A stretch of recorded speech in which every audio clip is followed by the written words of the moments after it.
Kylie Padilla nakatanggap ng expensive na regalo mula kay Jack Roberto.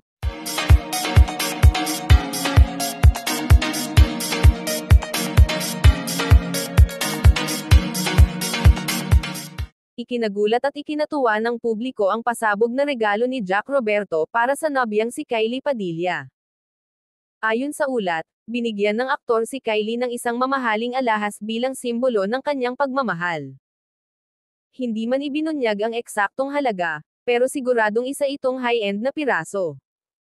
Ibinahagi ni Kylie sa social media ang kanyang pasasalamat at tuwa sa natanggap na regalo. Ayon sa aktres, hindi lang dahil sa presyo kundi sa effort at pagmamahal ni Jack kaya espesyal ang naturang alahas.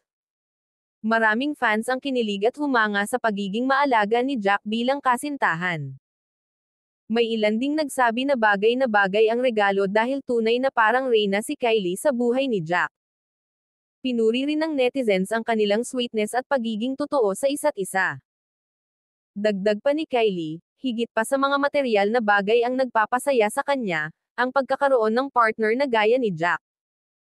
Tiniyak ng dalawa na patuloy nilang pasasayahin at aalagaan ang kanilang relasyon.